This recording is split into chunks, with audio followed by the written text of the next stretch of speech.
बुढ़ापे में औलाद से धक्के खाना नहीं चाहते हैं तो अपनी औलाद को इन 3 कामों का पता मत लगने देना।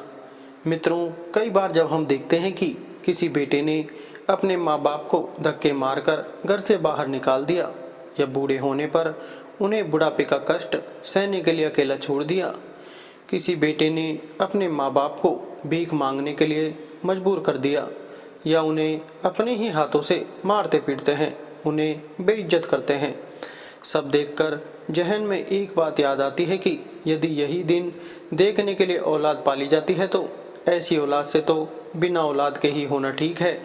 लेकिन कई बार इस तरह की परिस्थितियों का जिम्मेदार मनुष्य स्वयं होता है। औलाद ऐसी होती नहीं है, पर हम उसे ऐसा बना देते हैं। ऐसी ही एक कहानी है एक नालायक बेटे की, जो आपको सोचने पर मजबूर कर देगी। तो चलिए सुनते हैं दिल को झकझोर देने वाली यह कलयुग बेटे की वो सच्चाई जिस पर हर किसी को गौर करना चाहिए। मित्रों, किसी शहर में एक मनोहर नाम के सज्जन रहते थे, जो एक चपरासी का काम करते थे। उनकी पत्नी का नाम था निर्मला, जो अपने पति का बहुत सम्मान करती थी और हमेशा अपने पति की आय के अनुसार खर्च करती थी।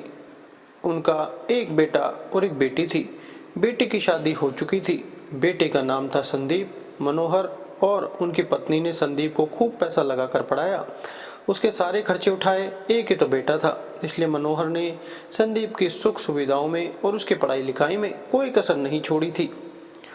उसे महंगे से महंगे स्कूल में, कॉलेजों में पढ़ाया। मनोहर जैसे तैसे करके उसे कामयाब बनाना चाहती थी। इंटरमीडिएट की पढ़ाई पूरी करके आगे की पढ़ाई के लिए संदीप दूसरे शहर में चला गया और वहां रहकर उसने खूब मेहनत से मन लगाकर पढ़ाई की। मनोज ने बेटे को पढ़ाने के लिए दूसरे शहर भेजा था ताकि वे अपने सारे सपने पूरे कर सके। बाहर रहकर पढ़ते पढ़ते उसकी नौकरी लग जाती है और वहीं एक बड़े घर की बेटी से उसकी दोस्ती हो जाती है। संदीप एक दिन उस लड़की को लेकर अपने घर आता है और सारी बात अपनी माँ और बाबूजी को बताता है कि शिल्पा बहुत अच्छी लड़की है, हम दोनों एक दूसरे को कई सालों से जानते हैं। बेटी की खुशी को देखकर ध्यान में रखते हुए मनोहर ने संदीप और शिल्पा की शादी कर दी। एक सुंदर सी पढ़ी लिखी बहू को पाकर मनोहर और निर्मला बड़े खुश थे।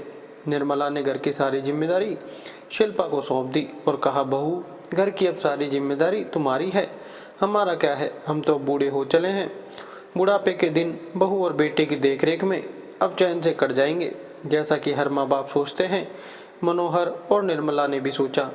शुरू में तो सब कुछ ठीक ठाक चल रहा था, लेकिन धीरे धीरे बहू और बेटे के व्यवहार में बदलाव आने लगा।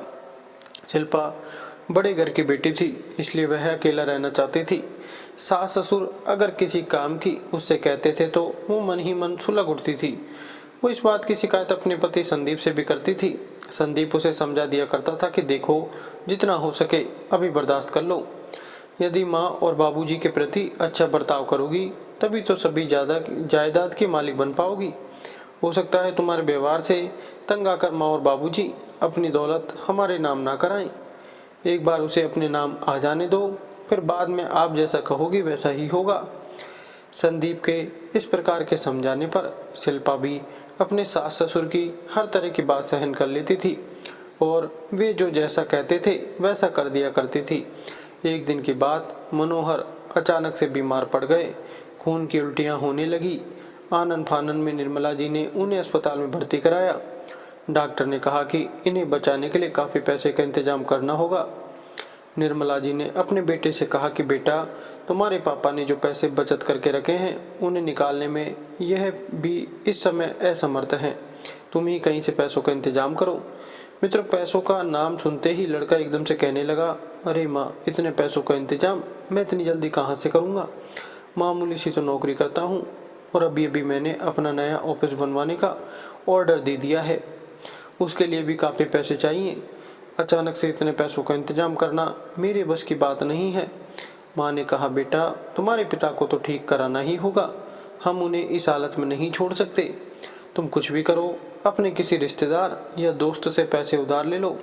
तुम्हारे पापा जब ठीक हो जाएंगे तो वह सारा पैसा हम चुका देंगे।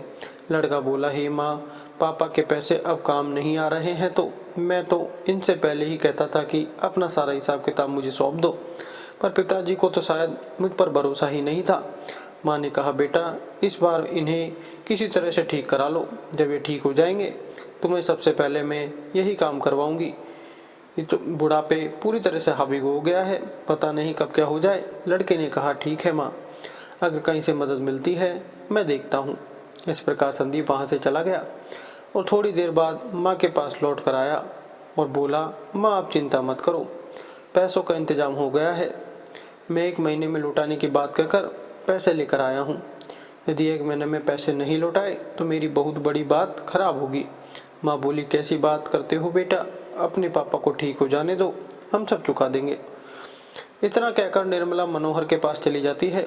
उधर से अपने पति संदीप को पकड़कर एक कोने में ले जाती है और उससे पूछती है कि आप बन तो रहे हो स्वर्ण कुमार, पर इतने पैसों का इंतजाम कहाँ से करोगे? अगर किसी से उधार लेकर दोगे तो फिर लौटाओगे कहाँ से? मैं तुम्हें एक फूटी कौड़ी भी नहीं देने दूंगी।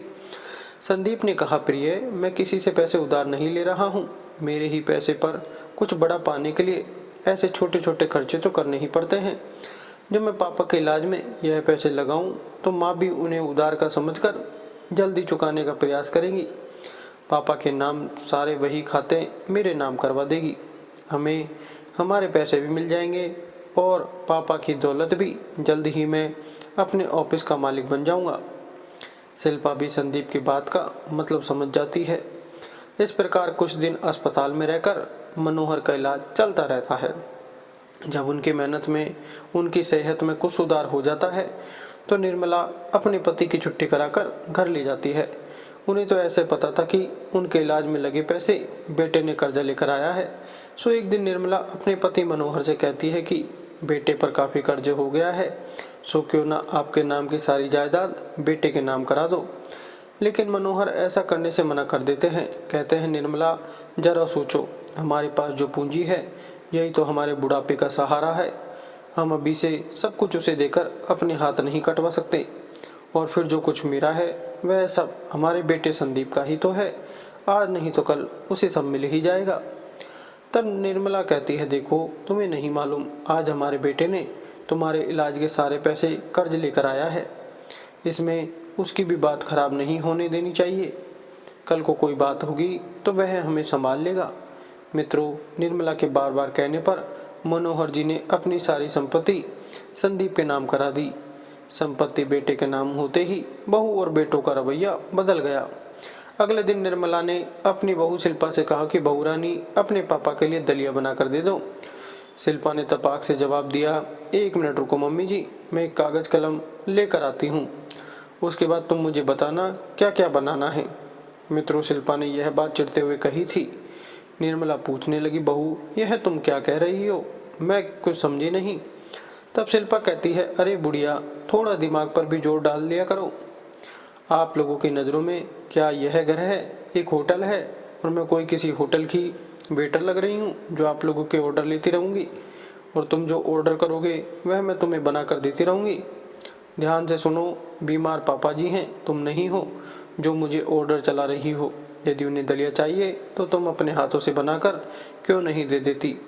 हर काम के लिए मुझे कहना जरूरी है क्या? मित्रों, इतना कहकर शिल्पा अपने कमरे में चली जाती है। निर्मला अपने पति से कहती है, अजी लगता है बहू पूरे दिन काम करके थक गई होगी, इसलिए इतना चिढ़ रही है।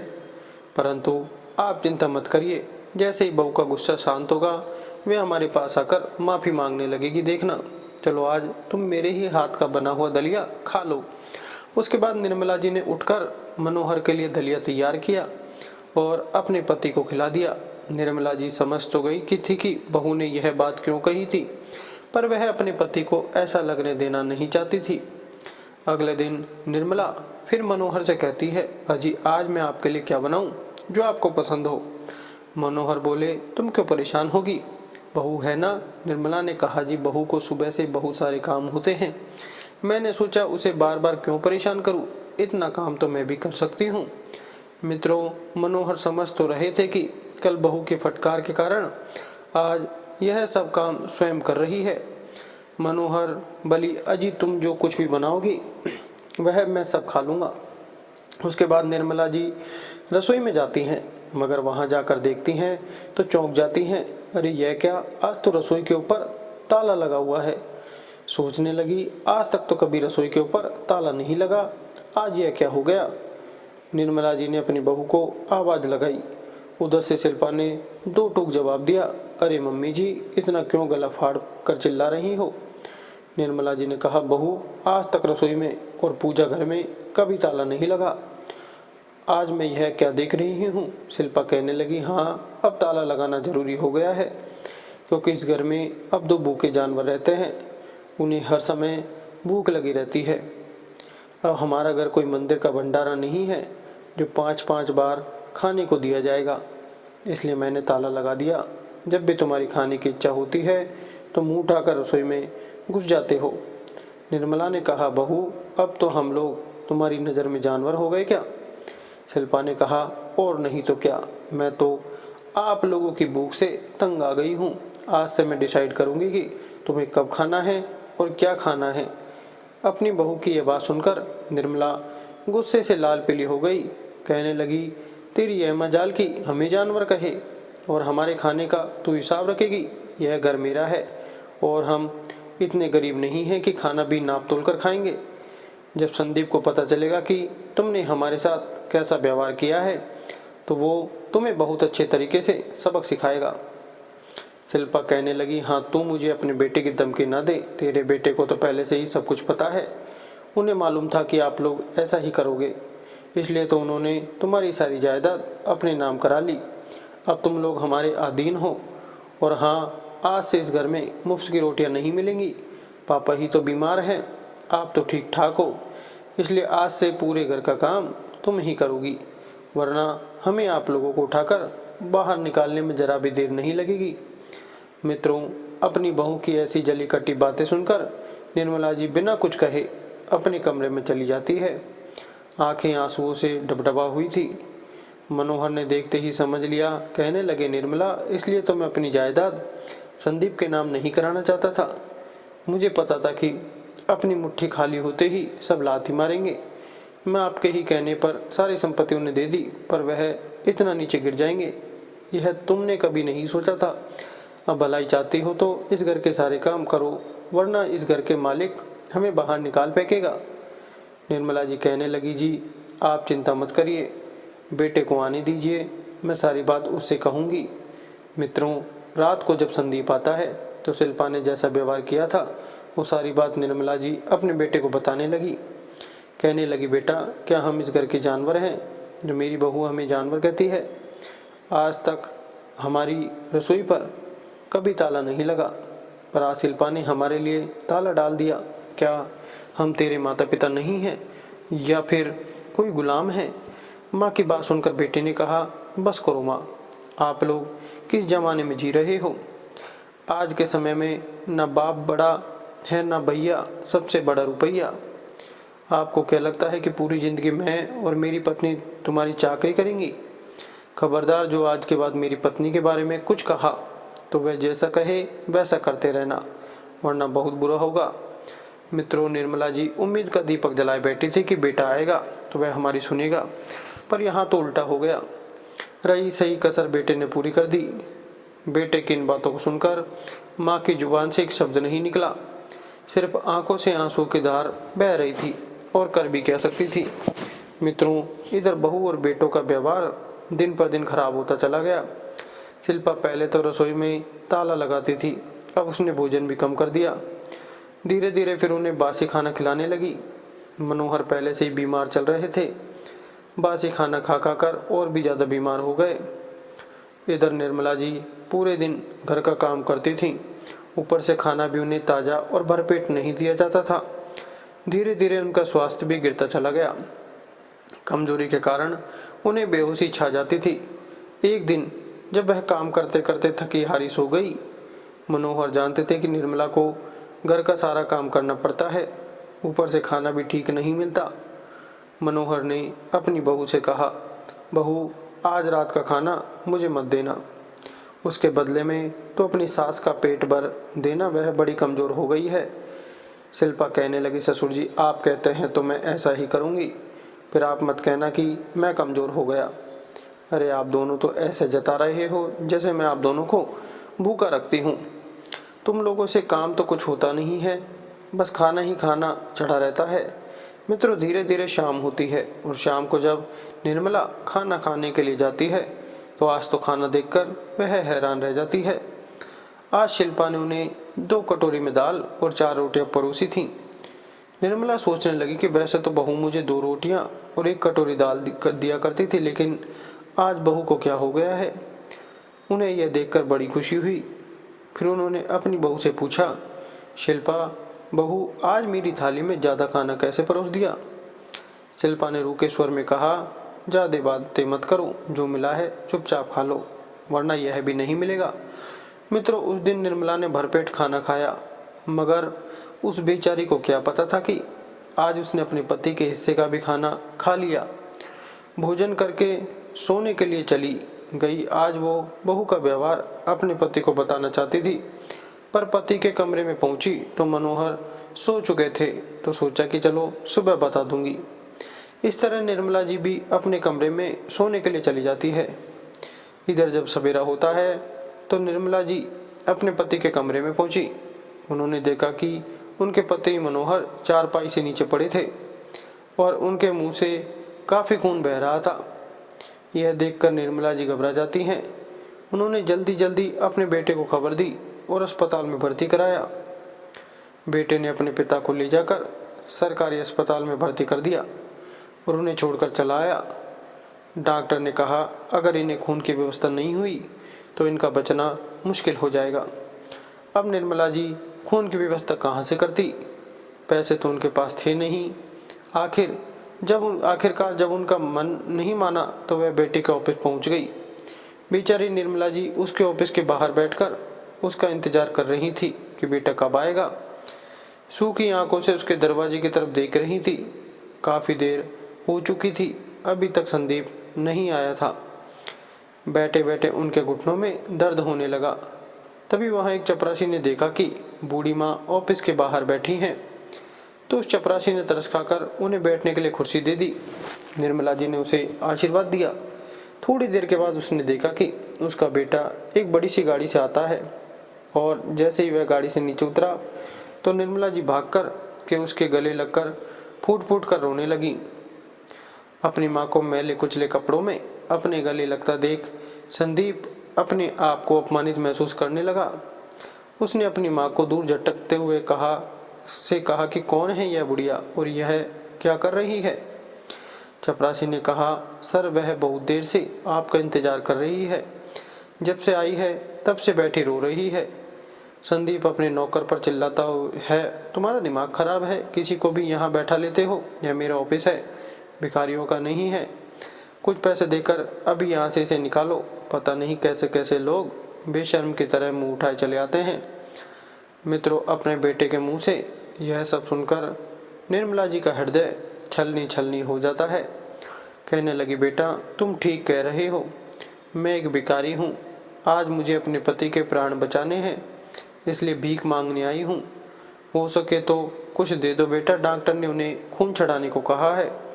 तुम्हारे पिता इस समय अस्पताल में जिंदगी और मौत से जूझ रहे हैं। इतना कहते हुए निर्मला जी संदीप के पैरों में पड़कर गिड़गिड़ाने लगती हैं। तब संदीप उनका हाथ पकड़कर एक और ले जाता है और कहता है, सुन बुढ़िया, ना तो मेरे पास इतना वक्त है और ना ही उस बुढ़े को ब्लड देने के लिए खून का एक कतरा। निर्मला जी अपनी झोली फैलाकर कहती है, बेटा इस समय तुम मेरी मदद कर दो, मैं अपने शरीर का एक एक कतरा बहाकर तुम्हारा कर चुका दूंगी और तुम्हारी थोड़ी सी खून देने से तुम्हारे पिता की जान बच जाती है तो उन्हें बचा लो। संदीप चिल्लाते हुए अपनी माँ से कहता है, अरे जा भिखारिन, यहाँ से तुझे मुंह क्या लगा लिया, तू तो पीछे ही पड़कर रह गई। मित्रों, उसने 10-10 के नोटों की एक गड्डी निर्मला जी के मुंह पर फेंक दी और बोला, इससे ज़्यादा मेरे पास कुछ नहीं है। इतना कहकर वह अपने हाथों को झटक कर वहाँ से चला जाता है। मित्रों, वहाँ का जो चपरासी था वो यह सब देख रहा था। निर्मला जी की हालत पर उसे बड़ा तरस आ रहा था। उसकी आंखें भर आई। आगे बढ़कर निर्मला जी को उठाया और उन्हें पानी पिलाकर पूछा, माँ जी, क्या आप संदीप सर सच में आपके बेटे हैं? तब निर्मला जी ने उसको पूरी बात बताई। उस बूढ़ी माँ की कहानी सुनकर उसका भी दिल अंदर से दहल गया।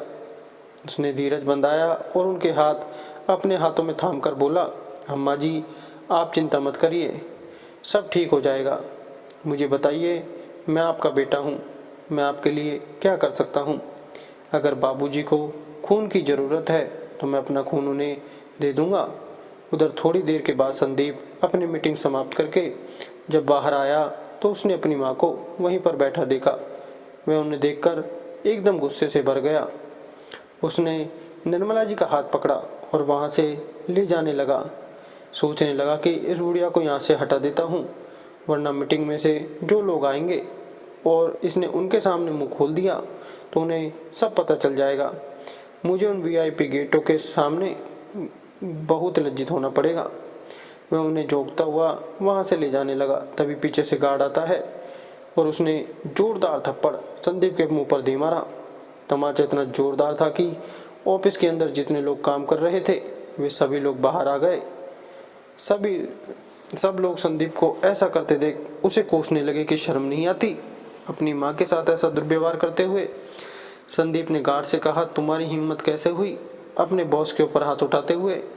मैं तुम्हें अभी नौकरी से निकाल सकता हूँ। गार्ड ने गुस्से में कहा, अरे तुम क्या निकालो, नौकरी से मैं तुम्हारी नौकरी को ही लात मारता हूँ। जो अपने माँ बाप का नहीं हो सका वह किसका होगा? मित्रों, उसकी हिम्मत देखकर सब लोग बड़े हैरान थे। संदीप अपने गाल को पकड़े खड़ा था। उसने निर्मला जी का हाथ पकड़ा और बोला, चलो माँ जी, मैं अपना खून दूंगा। तुम्हारे पति को निर्मला जी को लेकर अस्पताल पहुंचा। डॉक्टर ने उसका खून मनोहर के खून से मिलाया। सहयोग से दोनों का ब्लड ग्रुप एक सा था। उसने अपना ब्लड मनोहर जी को चढ़ा दिया। निर्मला उनके सामने कुर्सी पर बैठकर उसे खूब दुआएं दे रही थी। उस समय वह उनके लिए किसी देवदूत से कम नहीं था।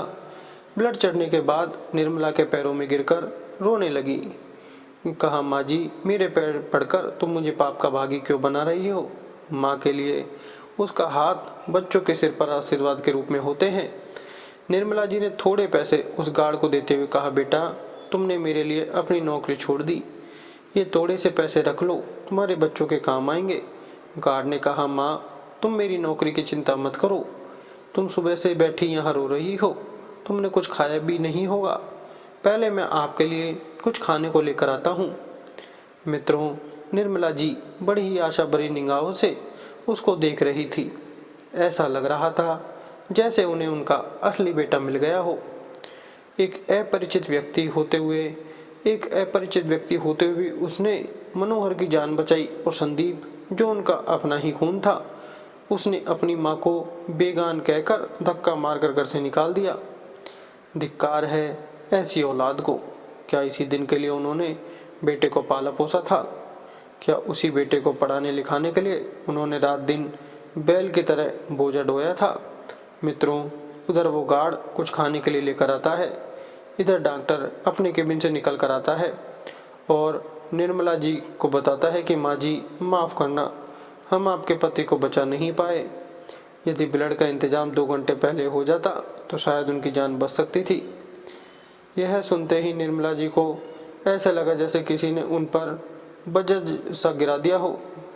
उन्होंने अंदर जाकर देखा तो मनोहर एकदम शांत पड़े हुए थे। निर्मला जी की आंखें बिल्कुल सूखी हुई थी।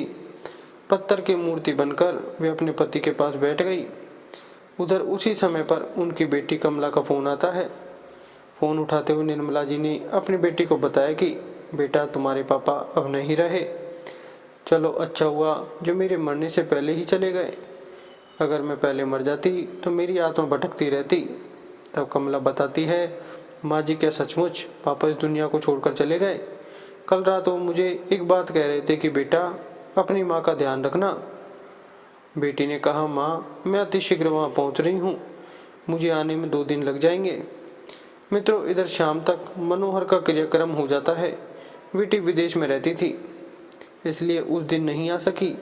वो गार्ड भी निर्मला जी को सांत्वना देकर अपने घर लौट जाता है।